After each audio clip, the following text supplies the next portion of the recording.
c'est le professeur Jean-Philippe Dumont, qui est un professeur à l'université de Neuchâtel. Et monsieur Jean-Philippe Dumont, s'il vous plaît. Parfait, merci beaucoup.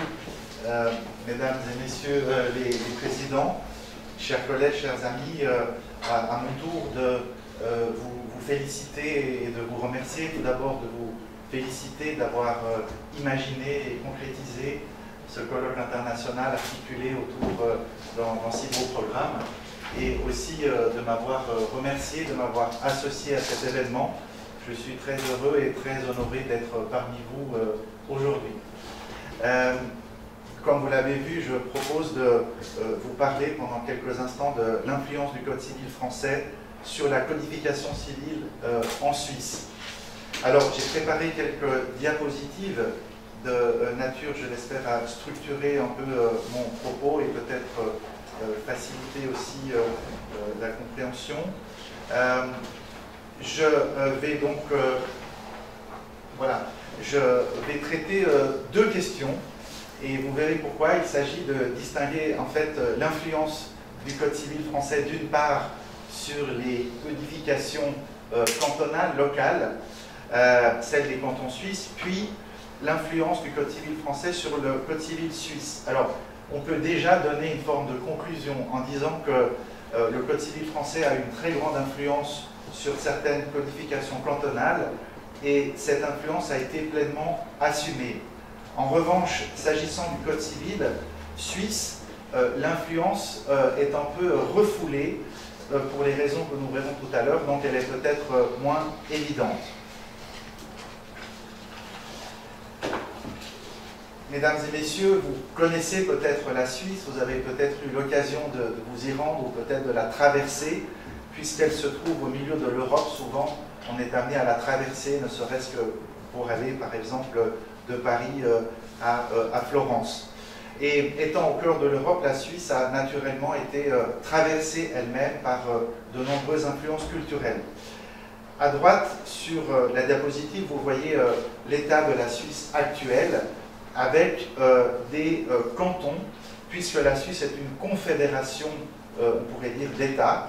Et vous avez ici les différents États qui composent la Suisse. Vous y retrouverez peut-être des régions que vous connaissez.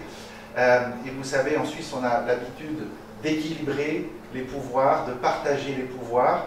Et pour vous donner quelques exemples, la capitale politique se trouve à Berne, alors que la capitale économique se trouve à Zurich, la capitale internationale à Genève. Et puis je pourrais multiplier les exemples. La Cour suprême, le tribunal fédéral se trouve dans le canton de Vaud à Lausanne. Le tribunal administratif fédéral se trouve à Saint-Gall, le tribunal pénal fédéral se trouve au Tessin, etc., etc. Et donc, puisqu'il s'agit d'une confédération d'États, dans un premier temps, l'État national n'avait pas la compétence pour légiférer. Et c'est donc dans les codifications cantonales que l'on trouvera les premières réalisations de la codification. Alors, dans les très grandes lignes, vous voyez, presque tous les cantons suisses ont codifié leur droit privé entre 1820 et 1870, et on a coutume de répartir en fait ces codes en 4 catégories. La dernière figure, parmi la dernière figure, les cantons sans code, il y en a eu quelques-uns, et puis les 3 premières concernent en fait l'influence principale. Donc vous voyez, il y a le groupe dit autrichien ou bernois, qui concerne par exemple le canton de Berne ou le canton de Soleure, et le modèle était vraiment le Code civil autrichien. Ensuite, nous avons le groupe dit zurichois, très influencé par la science juridique allemande et notamment l'école historique du droit, et enfin le groupe latin, qui fera l'objet de mon exposé. Le groupe latin, en fait, ce sont les cantons suisses romans, ceux dans lesquels on parle français, ou le canton du Tessin, dans lequel on parle italien.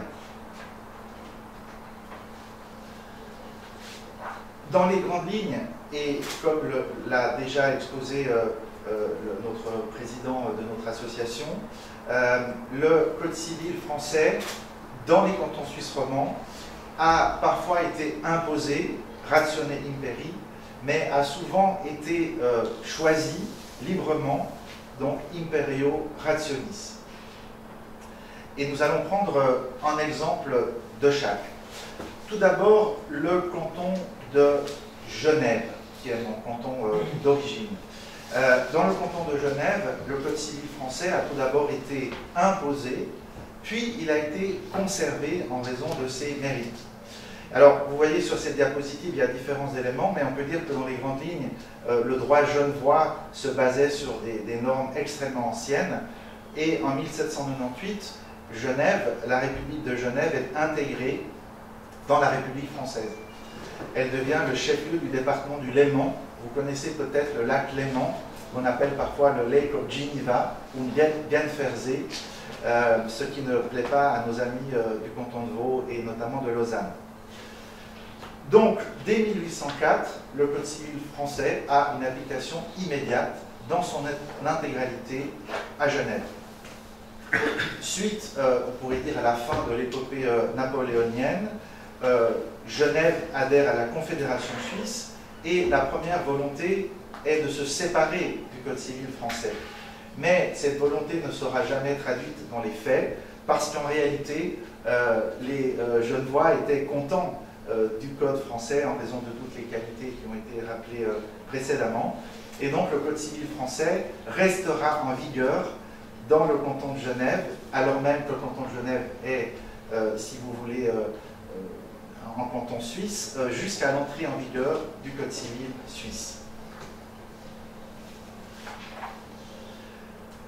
Deuxième exemple, celui du canton de Neuchâtel, canton dans lequel je vis actuellement puisque j'enseigne dans cette université. Ici, le Code civil français a clairement été pris comme modèle dès l'origine et de manière volontaire. Tout d'abord, vous voyez, Neuchâtel a connu un contexte institutionnel très particulier, puisque pendant plusieurs dizaines d'années, le canton avait un double statut, à la fois de principauté prussienne, donc elle relevait du roi de Prusse, et à la fois de canton ayant intégré la Confédération. En 1848, Neuchâtel connaît une révolution républicaine, mais cette révolution n'a pas lieu contre le roi de Prusse, mais contre les élites qui se trouvaient à Neuchâtel. Et un des premiers éléments suivant cette révolution, c'est de proposer l'élaboration d'un code civil, et d'entrée de cause, il est prévu que le modèle serait le modèle français. Il faut dire qu'Alexis-Marie Piaget, il y a une très belle place centrale à Neuchâtel qui porte son nom, qui était un avocat d'origine neuchâteloise, mais qui était né à Lyon, avait étudié le droit à Paris et qui est le rédacteur de l'avant-projet de Code civil neuchâtelois. Alors vous verrez, à partir de maintenant, je vais vous proposer quelques textes qui permettent de concrétiser le propos. Et ici, en fait, bien sûr, les références de ces textes figurent dans la constitution écrite, mais je voulais un peu alléger les diapositives, et on voit de quoi il s'agit. Il faut cependant que l'on sache dès ce moment sur quelle base reposera la nouvelle législation. Messieurs, quelle meilleure base pouvons-nous choisir que la législation française, l'ouvrage supérieur du siècle sans contredit? Cette législation est évidemment celle que nous devons importer chez nous. Elle régit les populations qui nous entourent, la France, le Jura bernois, Vaud, Genève, avec lequel nous avons tant de relations. Vouloir se créer une législation spéciale afin de ne pas copier nos voisins serait une vanité puérile et réellement indigne d'un peuple raisonnable. La question était toujours, voulons prendre un modèle ou voulons-nous avoir une législation totalement autonome? Et ici, on nous dit clairement, il y a un modèle qui est excellent, et donc il suffit de le reprendre, mais il faudra l'adapter. Et en réalité, le Code civil neuchâtelois est une copie du Code civil français, si on n'y prête pas attention, on pourrait avoir l'impression qu'on lit le Code civil français, sous réserve bien sûr d'un aménagement, d'une prise en compte de coutumes locales, par exemple l'ajout de la séparation de corps, l'abandon du divorce par consentement mutuel ou l'abaissement de la majorité civile de 25 à 19 ans. Ici, je vous mets en fait un extrait d'une préface. Et quelle est l'idée? L'idée est qu'il y avait un manuel qui faisait référence à l'époque et qui concernait le droit civil des cantons suisses. Et ce manuel, rédigé par le professeur Virgile Rossel, en réalité suit l'ordre des articles du Code civil. Et donc le Code civil français est tellement imprégné dans les cantons romans que le principal ouvrage de doctrine s'appuie sur le Code civil français. Vous voyez les articles de ce code, c'est-à-dire le Code français, commentés brièvement, etc. Et ici, il suffira d'être quelque peu familiarisé avec l'économie du Code Napoléon pour s'orienter très rapidement. Sous-entendu, les juristes de Suisse romande connaissent parfaitement le Code civil français, et donc pour eux, c'est assez facile de s'orienter dans un ouvrage de doctrine qui suit l'ordre du Code civil français. Alors, bien sûr, la prise en compte d'un modèle étranger ne va pas sans susciter des résistances assez importantes. Alors, ces résistances n'ont pas triomphé, puisque précisément le Code civil français a été pris comme modèle. Mais j'aimerais quand même vous montrer quelques passages qui sont parfois assez intéressants. Le premier passage est tiré d'un député au Grand Conseil vaudois. Et voilà ce qu'il nous dit.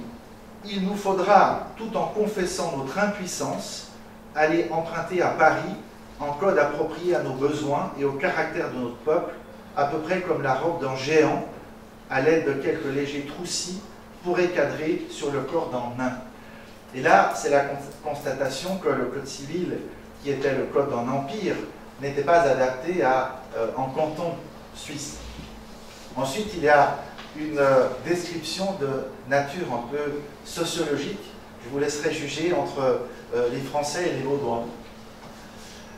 La première, donc la nation française, animée par un peuple aimable, spirituel, léger, en possession depuis plusieurs siècles de donner ses goûts à l'Europe, qui adore d'elle jusqu'à ses folies. Patrie des sciences, rendez-vous chéri des littérateurs et des artistes, dont les nombreux chefs-d'œuvre décorent et vivifient par tout ce séjour. L'autre, la nation vaudoise, portant des hommes graves, silencieux, réfléchis, dont le goût et le génie ne furent jamais des qualités brillantes, et dont la bonne foi et la franchise ne peuvent à peine faire pardonner la rudesse. Non, jamais peut-être, la nature ne rapprocha, dans un si étroit voisinage, deux peuples, qui présentassent sous les mêmes rapports des oppositions tranchantes et des contrastes plus piquants. Vous voyez, une description de nature un peu sociologique pour s'opposer au code français. Ensuite, un député neuchâtelois trouve que le projet de code ne sent pas assez le terroir, le vin du cru, tandis que, suivant les premiers articles du code, devrait être connu comme une sentinelle criant au lecteur « Garde à vous, vous êtes sur le territoire neuchâtelois ». En réalité, le titre premier est la reproduction textuelle, mot à mot, du code français. Nous avons ensuite une critique de nature plus juridique, plus concrète. C'est-à-dire, si nous importons un code, n'allons-nous pas, avec ce code, importer aussi la jurisprudence, la doctrine? Et vous voyez ici cette critique. Les lois françaises transportées à Neuchâtel, ce sont les arrêts, ce sont les commentateurs français dont le règne commence. Une loi ne prend vie que par l'interprétation. Où chercher l'interprétation du Code Napoléon, sinon dans les procès-verbaux du Conseil d'État, du tribunal et du corps législatif, etc. Et donc c'est l'idée d'une soumission, finalement, du droit neuchâtelois à la culture juridique française et à la jurisprudence et à la doctrine française. Une autre critique de nature politique pouvait voir une forme de danger. Si le droit roman est le droit français, n'y a-t-il pas un risque que la France, pourquoi pas, veuille intégrer la Suisse romande dans ses frontières?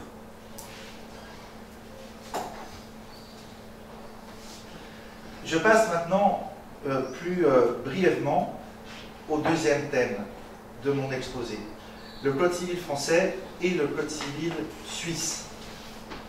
Alors, on a parfois qualifié le Code civil suisse de code libéral et social, et c'est un thème en lui-même que je propose de ne pas aborder, par risque de déborder le temps qui m'est imparti.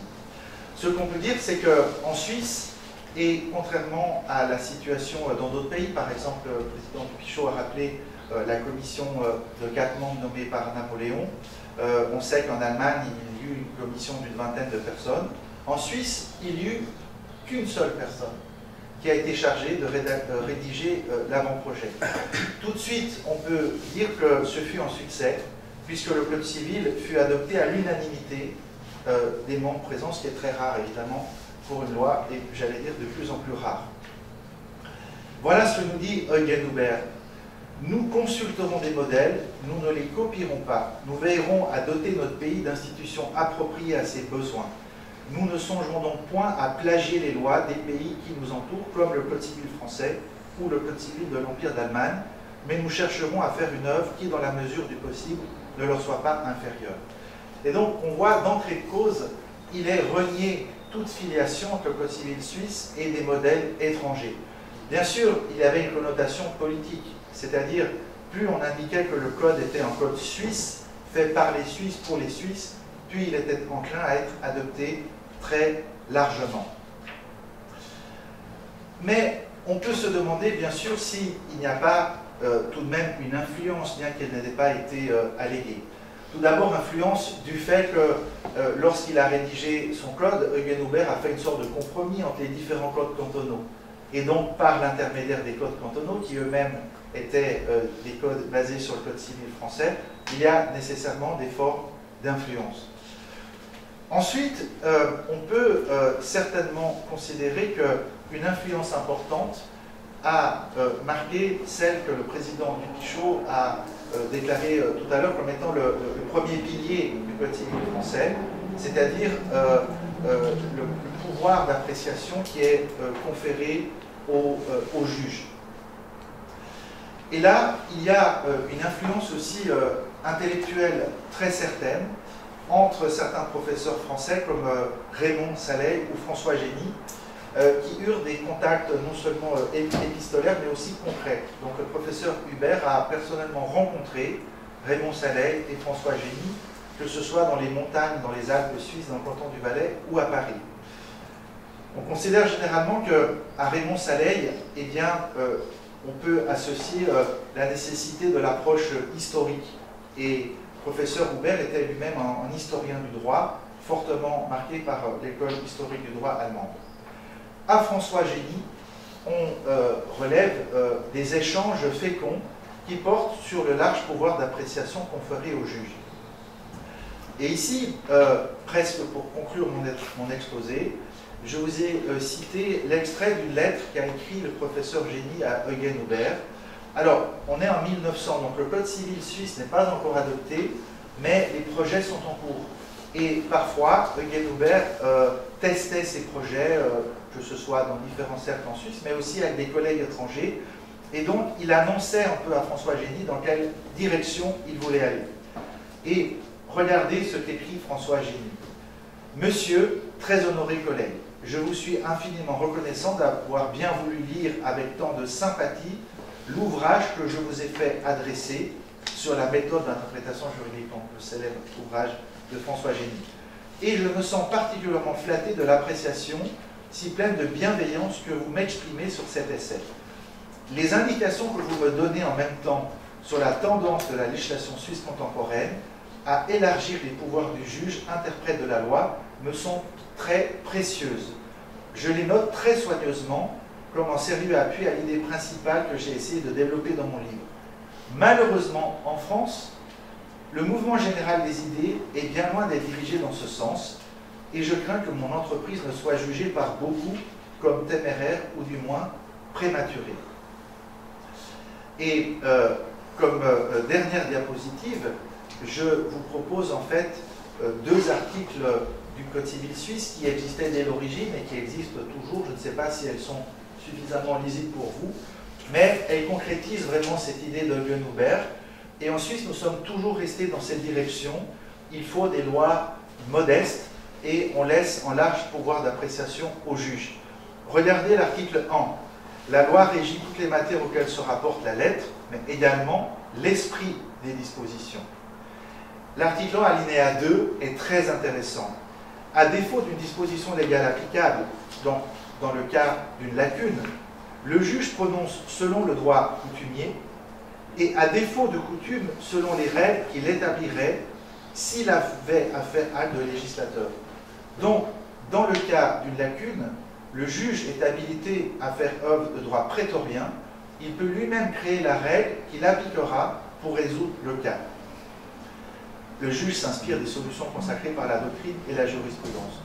Ensuite, et je terminerai par cela, l'article 2, et singulièrement l'article 2 alinéa 2, avait été vu à l'époque, donc 1907, comme une vraie nouveauté, voire un caractère révolutionnaire. Certains commentateurs français avaient dit que la Suisse était devenue pratiquement un État socialiste pour avoir consacré une telle liberté. L'abus manifeste d'en droit n'est pas protégé par la loi. Selon certains, ce n'est pas possible, car si vous avez un droit, il n'est pas possible d'en abuser. Et là, on considère que cet article 2, alinéa 2, qui a été vraiment un des éléments marquants de la codification de Eugen-Huber, a eu certaines influences de François Génie. Alors, je vous remercie de votre attention et me réjouis de participer à la discussion qui aura lieu tout à l'heure.